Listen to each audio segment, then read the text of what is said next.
নমস্কার বন্ধুরা, সুনিতার হেসেলে সবাইকে স্বাগত। আজ আপনাদের সঙ্গে শেয়ার করব অনুষ্ঠান বাড়িতে যে চানা মশলা আমরা খেয়ে থাকি, সেই চানা মশলা কিন্তু খুব সহজে বাড়িতে বানিয়ে নিতে পারবেন ঘরোয়া কিছু মশলা দিয়েই।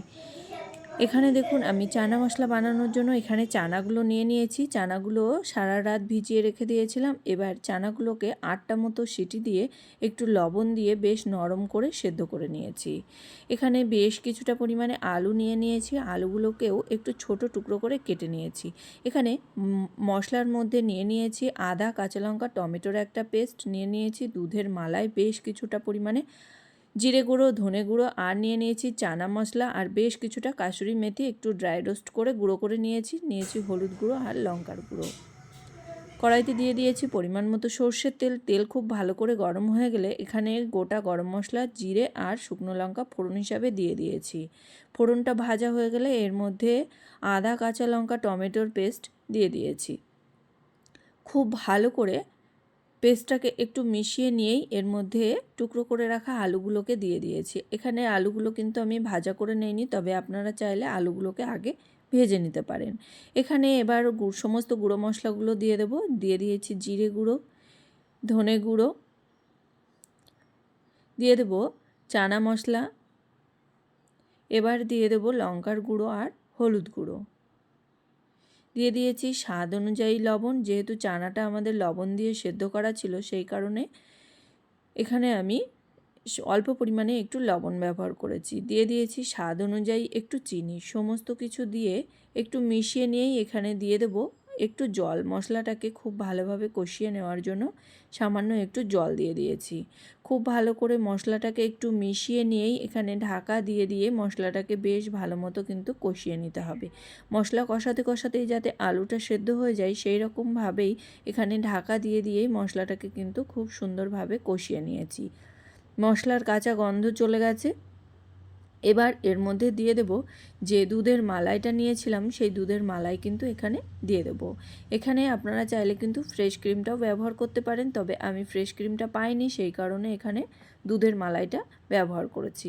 খুব ভালো করে মিশিয়ে নিয়ে আবারও কিন্তু ঢাকা দিয়ে দিয়ে মশলাটাকে বেশ ভালো করে একটু কষিয়ে নেব।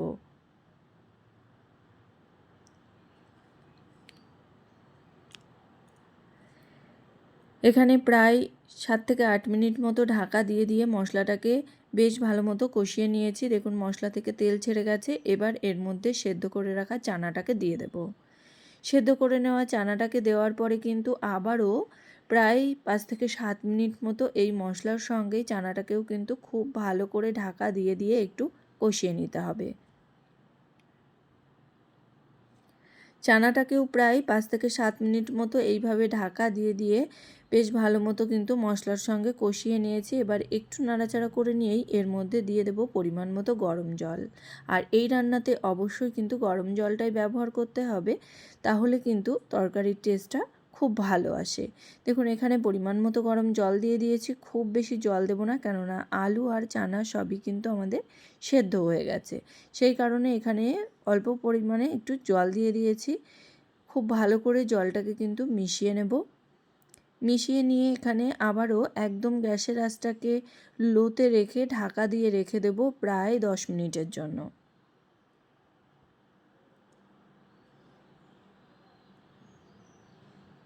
ফিরে আসছি 10 মিনিট পর। এরকম লো আছে আমি 10 মিনিট মতো ঢাকা দিয়ে রান্না করে নিয়েছি। এবার এর মধ্যে দিয়ে দেব ড্রাই রোস্ট করে গুঁড়ো করে নেওয়া কাসুরি মেথি, আর দিয়ে দেব বেশ কিছুটা পরিমাণে ধনেপাতা। কাসুরি মেথি ধনেপাতাটা দেওয়ার পরে খুব ভালো করে আবারও একটু মিশিয়ে নিয়েই কিন্তু গ্যাসের আঁচটাকে অফ করে দেব। তৈরি হয়ে গেল কিন্তু আমাদের একদম অনুষ্ঠান বাড়ির মতো চানা মশলা। খুব সহজেই কিন্তু ঘরোয়া কিছু মশলা দিয়েই একদম অনুষ্ঠান বাড়ির মতো চানা মশলা বাড়িতেই তৈরি করে নেওয়া যায়। আর এটা কিন্তু রুটি, লুচি, পরোটা কিংবা নান সব কিছুরই সঙ্গে খেতে ভীষণই ভালো লাগে। তাহলে বন্ধুরা, আমার এই চানা মশলা আপনাদের কেমন লাগলো অবশ্যই কিন্তু কমেন্ট করে জানাবেন। যদি ভালো লেগে থাকে তাহলে একটা লাইক করবেন আর সাবস্ক্রাইব করে পাশে থাকার অনুরোধ রইল। আজকের মতো এই পর্যন্তই। আবার দেখা হবে নতুন কোনো রেসিপি নিয়ে। ভালো থাকবেন, সুস্থ থাকবেন। ধন্যবাদ।